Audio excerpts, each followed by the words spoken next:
Well, I'm just going to tell you people online, you missed a really cool introduction, tremendously witty, deeply inspiring, and you'll just have to be here in person next time. So we are like 2 minutes into the message. So Jesus says, there's two paths. You got a highway and a footpath. It says, enter by the narrow way. Now, this is not just a description of what the path is like, but which way people tend to go. And he says, there are many on the path that leads to destruction, and few on the path that leads to life. Now, this is interesting because, again, this is mostly a Jewish audience that he's talking to. And if you were to ask the average Jew at that time, they would totally agree with this. They'd say, oh yeah, we are a tiny nation of God-fearing people in the midst of a world that bows down to idols. So all of them are absolutely headed to destruction. We alone are the chosen seed of Abraham. But then you think about the message that Jesus is wrapping up here. And it's not one of like, oh, you guys are totally cool. It's everybody else who's headed to destruction. By the end of this message, everybody should be actively questioning whether or not they are on the narrow road that leads to life. Think about the crowds that came out when Jesus is feeding thousands of people and healing people and casting out demons and teaching, and people show up in the thousands to listen to him.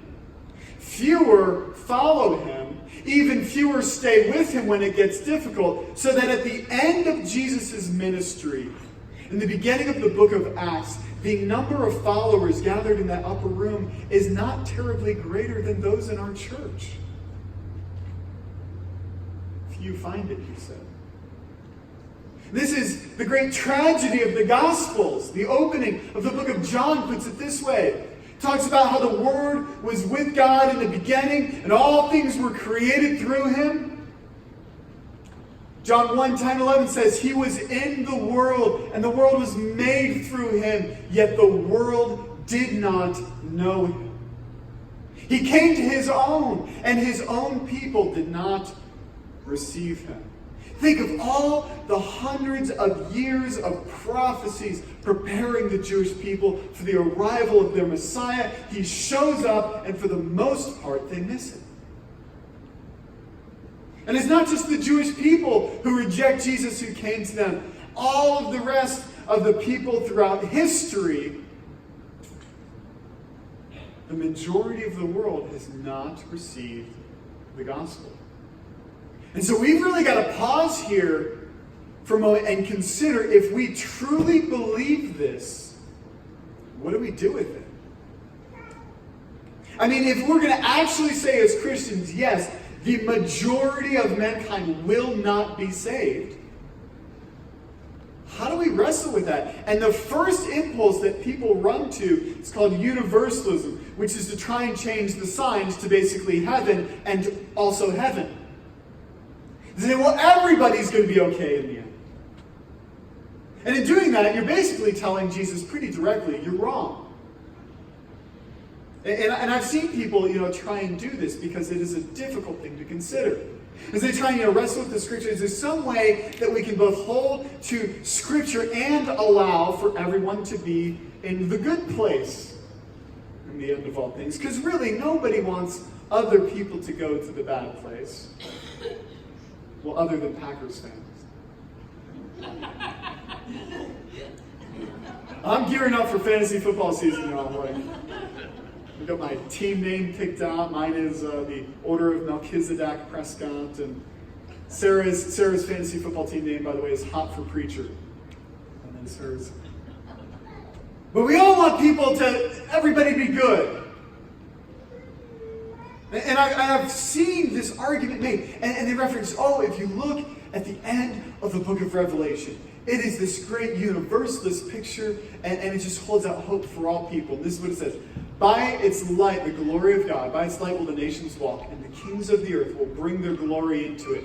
And its gate will never be shut by day, and there'll be no night there. They will bring into it the glory and the honor of nations. And I've seen somebody make this argument. They're like, you see, look at that. Everybody gets to come in. That's awesome. All people are gathered And you see, you gotta like shut the Bible really quick after you read that, in case you accidentally read literally the verse after that that says this: "But nothing unclean will ever enter it, nor anyone who does what is detestable or false, but only those who are written in the Lamb's book of life." You see, even in this triumphant procession of people entering into the glory of God forever and ever, there is a note of exclusion. It is not just that the saints go marching in, it is that just the saints go marching in. So you cannot say that everybody is going to be okay without ignoring much of what Jesus has to say. And if that were the case, if everybody were going to be okay in the end, Jesus would be like, well, like all roads lead to Rome. Jesus would say, just enter by whatever path fits you. He would say, well, we're all on our own individual path, and they're all leading to the same destination, so don't worry about what path you're on. You're good. I understand the desire. Have you ever just wanted to change traffic signs? I think people were about to do that up in West Plains, right, by the movie theater, if they didn't up the speed limit there. I think some people were about to go out there with a can of spray paint and just fix it for them. But you don't get to do that, do you? You don't get to say, well, I think the sign should say this. You don't have the authority to. So if you're going to say, well, Jesus appears to be saying here, yes, there are absolutely many people going to destruction, but I disagree with him. You are claiming an authority greater than his in yourself. If you say, well, if Scripture teaches that hell is a real place that people go to, but I disagree with that, you're claiming an authority greater than Scripture's, namely your feelings, and you're appealing to that as the standard of truth. Not just that you lack the authority to change street signs, it is an actively dangerous thing to do. Could you imagine if they just passed a law that said anybody can change any street sign they want? That'd be chaos. You ever say, I don't like those train lights slowing me down. The gate things, the line, I'm just going to go take them out. I hate pausing for those flashy red lights. If there is a train coming, those are real things, trains. Removing the warnings about them is incredibly reckless. It does not demonstrate a love for other people. So I don't want to give people a false sense of security. Now, how we handle this, again, is really important. How we go to people and the way that we handle the teachings of Jesus, there's absolutely a right way and a wrong way to do it, but we cannot avoid the content of what he's saying here. So, okay, well, if it can't be avoided in Scripture, right, if I'm not going to claim a greater authority than God, if hell is real and well populated, that is a terrible thought. Then someone will say, well, how can I be asked to accept something so terrible? How can a loving God throw anyone into eternal destruction, let alone the majority of the human race? And for what? Because they didn't say the right prayer? Maybe you've had conversations with people along those lines. And a lot of this points back to the idea of the justice of God. If you want to sound really fancy, it's called theodicy, the justice of God. Because here's the thing. I've had something like that happen. This is about 10 years ago. I was on the phone with my mom one day, and as we were talking, her voice made this horrible noise. Yeah! And she hung up the phone. And I'm like, I'm pretty sure she just had a seizure. So I call back, not picking up. I'm driving over to her house, and I call an ambulance. I get there, and she'd had a seizure and lost consciousness. You know what? When the ambulance got there, they did nothing for her. Nothing. And they just left. And I thought these people, they're supposed to help people, right? That's your job. You're an ambulance driver. You got to help people. Except they're not telling you the whole story. See, the problem is that she refused treatment. I was talking with Rich, a paramedic, about this, beforehand and his experience with those kind of things. See, my mom knew what had happened. And we urged her to go. And the paramedics are like, your life is in danger. This is not a normal thing to be happening. She said, no. I don't want to go. And yet, you know what they do? When you're in that situation, you're in your right mind, you understand the danger. They have you sign a form that says, I am fully aware of the consequences. You've made known to me my danger. I am taking my life and my responsibility in my own hands. If I die tonight, it's on me. They had her sign something like that. Ultimately, she died by her own hands as she rejected time and time again the treatment that could save her life. Again, the lyrics of Highway to Hell. No stop signs, speed limit. Nobody's going to slow me down. See, this is the truth of the human condition. It is not just that God steps into a perfectly good person's life and goes, boom, you're going to hell. Our condition is self-inflicted. Like my dog, when I tie him up on the back porch, and within 2 minutes, he's got himself wrapped around the one post on the deck with 2 inches left on his leash, and he's yipping at me like, Master, I don't know how this happened.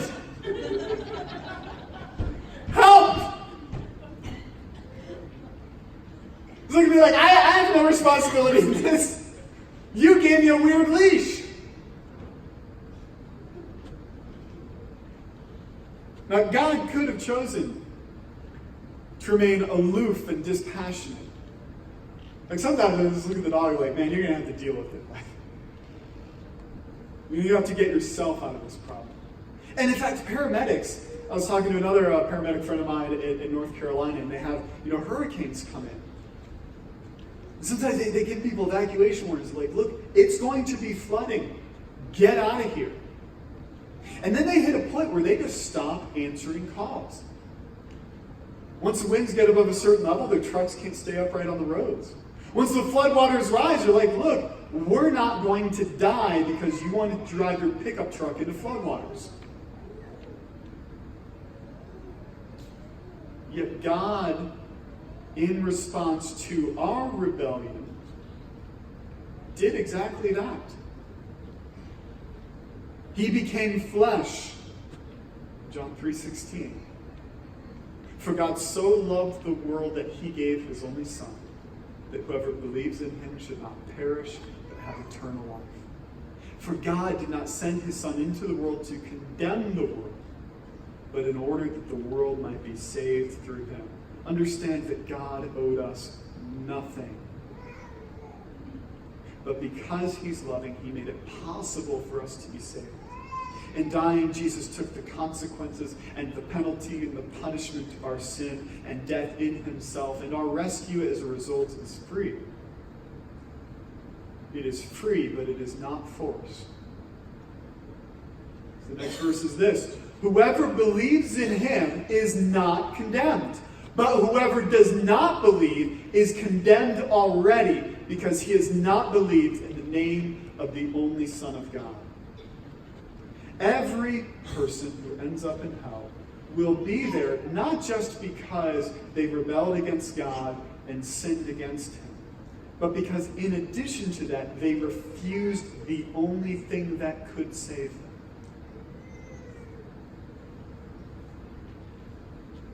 Again, if the floodwaters come to your house, and you're standing on your roof, and the final police boat comes around, and you refuse it,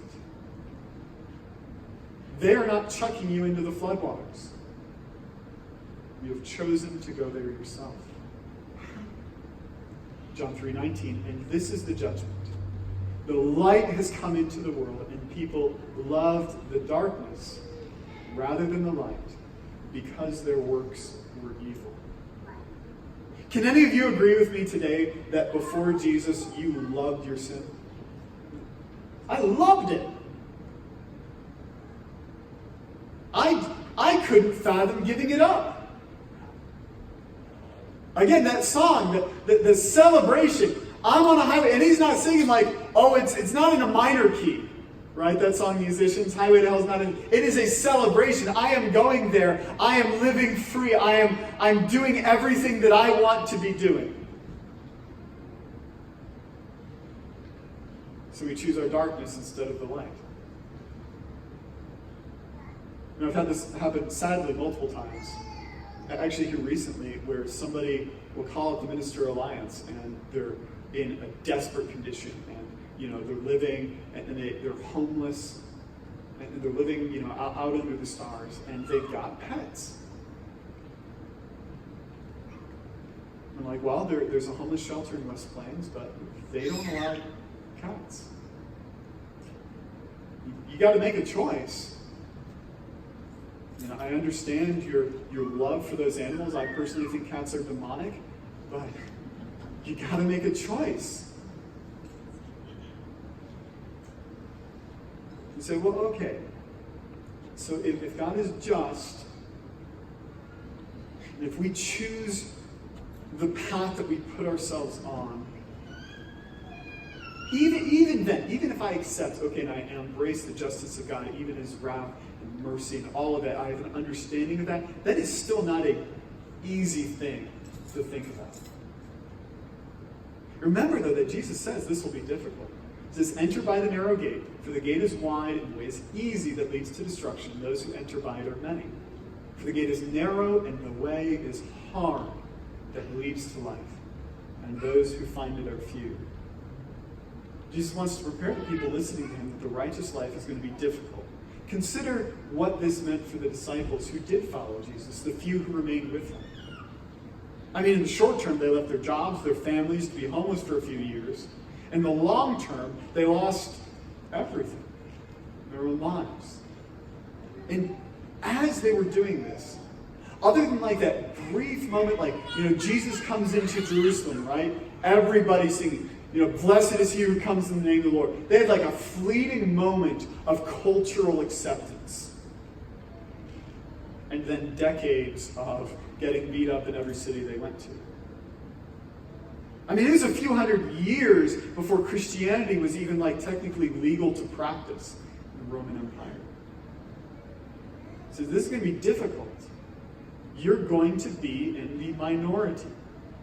Now, we usually think when it comes to church and people, I hear what you guys say about this church. I love, the people there and the fellowship, and it's encouraging. We usually think of that, but have you ever felt isolated because of your faith? I mean, part of the difficulty that comes from the Christian life is simply that sometimes we expect people to love us for doing the right thing and being kind to people and loving our neighbor.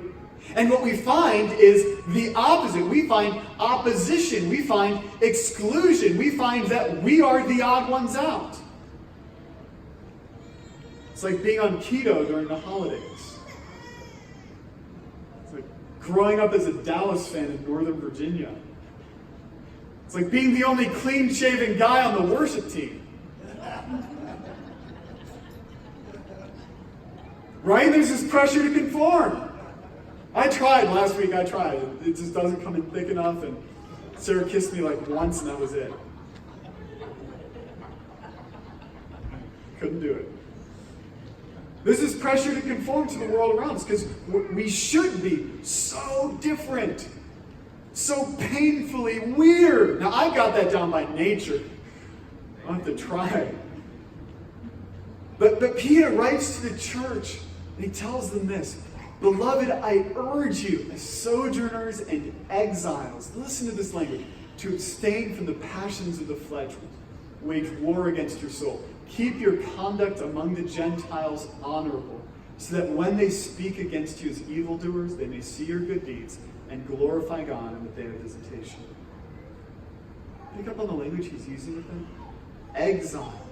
Now that word exile, and he opens the letter saying to the elect, exiles of the dispersion. If you're writing to a Jew, that word exile has a very particular meaning. At the end of the Old Testament, the people of Israel, they had been rebelling against God, they'd broken the covenant, and God brings in these consequences for breaking the law, greater and greater, and the greatest of these was the exile. The Babylonian Empire comes in, obliterates every city, carries away many of the survivors as slaves to Babylon and other territories. And so they are not in their homeland. They are small in number. They're living in a nation that does not worship their God or speak their language or eat their food. They have no power, no influence. They are in exile. And they are longing to return home. Now here's the thing. The exile ended hundreds of years before Peter writes this. God brings the people back to Israel. Unique historical event. You'll find that in Ezra and Nehemiah. So why is that Peter again is using this word? He says, you are in exile. The early church that he's writing to, they had been scattered when they started getting killed in Jerusalem. And he says, you are wanderers, far from home. And he says, you're among the Gentiles. You're surrounded by people who do not think like you and behave like you and believe like you, and they're going to slander you. Man, I feel this. I feel like more and more as I get older. I mean, I understand that right here, in Thayer, we're like the buckle of the Bible belt kind of thing. But when I look at my peer group, when I look at the culture of my generation, I feel like just more and more, I have no place in it. Right? Like, go and look at the top 10 songs any day of the week on iTunes, right? Look at the content of them. It's so frustrating. I just found out that this book series that I'm reading through that I'm really liking, Amazon's picking it up. They're going to make it into a TV show. It's going to be like this big budget thing. And then I instantly meant, they're probably going to make it rated mature. Right? Because they want to sell it. And so they're just going to throw basically porn through the whole thing. I'm sure of it. Because anytime they have a big budget thing now, that's the thing to do. So we're wanderers. I mean, even here in this town, you do understand that the majority of people who live in Thayer and Mammoth aren't in church right now, right? Vast majority. The Bible indicates very clearly that in the last times, people will fall away from the faith in greater and greater numbers. And so, we live with an understanding of that. We're looking for a land not to be found here. Hebrews 11:3. These all talking about heroes of the faith. They died in faith, not having received the things promised, having seen them and greeted them from afar, having acknowledged that they were strangers and exiles here on earth. Now that is one of the reasons, though, that what we do here is so important. That's why finding fellowship within the church is so important. My husband Kenneth, who just hit the road up in Pennsylvania, constantly keeping in touch. He says, I need that connection with the people of God.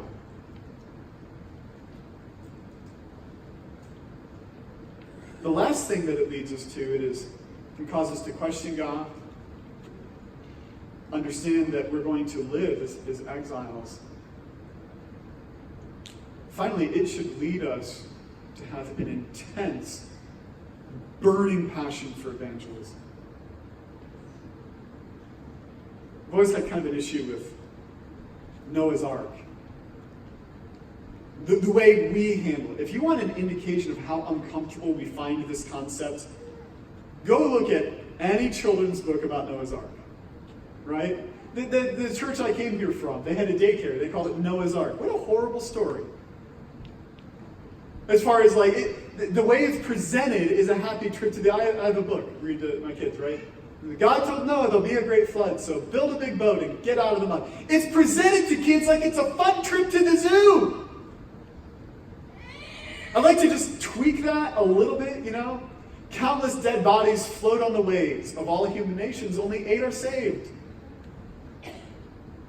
That's the truth of the story.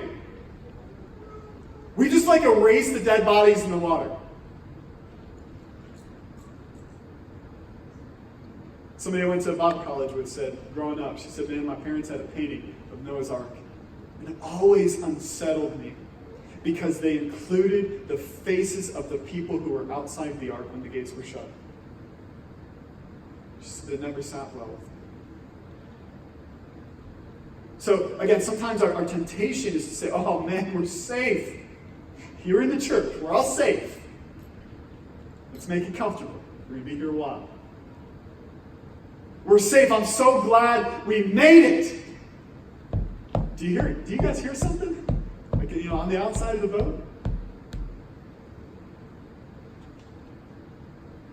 And Joel Osteen's church got dinged so hard in the media after Hurricane Harvey because they had a little bit of rain in their parking lot, massive flooding all around, and they were had security guards there apparently turning people away, to make sure nobody messed up the facilities. And everybody's like, no, you're a church. You're supposed to be a sanctuary. People need it. How could you turn them away like that? How could you be so blind to the needs of people around you? But let me tell you, we got to ask ourselves on the final day, will that be what our lives look like? Will that be the testimony of our church? It's not that we're going to have some flood come by, but this is real. Will people say of our church, really they just want to keep the seats looking nice? Really they just wanted to be happy and comfortable with where they were? My classmate was unsettled by the faces in a painting outside the ark. I am often unsettled. Just God brings to mind as I sit at the traffic light and watch the faces of people who drive by. Do they know Christ? Do I care? What am I doing about it? So I plead with you, don't let the church become this exclusive ticket. I mean, it is difficult. Miss Maisie sharing this morning, we've had new people come in and I've not gotten a chance to meet you yet. And I understand, growing and reaching new people, it will have growing pains. You're going to come in and somebody's going to sit in your seat. There's going to be more, can you imagine more kids in this building? I don't know. People are going to come in, they're going to be rough around the edges. It takes dedicated, persistent, continued effort to keep ourselves looking outside the walls of the church and thinking about people who aren't here yet. It is the natural tendency of all groups like this to over time just we're worrying about those who are here. God doesn't give us that option. I'll just say that I understand that there may be somebody listening to me speak right now, and you don't know which path you're on. Either you have consciously rejected the gospel, or you're somebody kind of standing outside the ark and watching people go in. Maybe you feel like for whatever reason, because of stuff you've done in your life or has been done to you, that God is far from you. Or you've just never taken that step.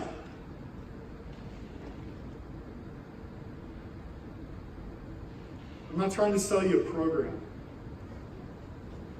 I'm not trying to sell you a path to a better you. But what God offers today is rescue. What he offers is forgiveness free of charge because his son died for you. And all that is needed, the Bible says that if you confess with your mouth that Jesus is Lord and believe in your heart that God raised you from the dead, you'll be saved. Everyone who calls on the name of the Lord will be saved. Now, we've all experienced needing to reroute ourselves, feeling like I'm 10 miles, 10 hours in the wrong direction. It takes a long time to make your way back because you got busy talking or something, ignored your GPS. But here's the thing. If you are on the wrong path today, it is an instant for God to take you and put you into his kingdom. It is not on the promise of your good behavior, but because of his righteousness and mercy. And the rest of us, again, if we believe these things to be true, I'm not saying you got to run out of here and go find, your unsaved neighbor, and go find your family member and shake some sense into them. But I pray that God makes it active and present thought in your mind to pray for them, to find ways to talk to them about Jesus. If there is truly no other name given under heaven by which we're saved, we should be using that name well. Let's pray. And thank you so much for having mercy on us. All through the Bible, we see words like remnant and exile and wanderer. But sometimes these things are just so difficult to grapple with, and it feels uncomfortable. And it would be easier to pretend that it weren't so. I pray that you would just open our eyes not only to the truth, but for the needs of the people around us. God, let this church continue to be a place where the lost are found. God, give us open arms to people who don't know you. Turn our eyes away from our own comfort and security. Do your work through us. In Jesus' name.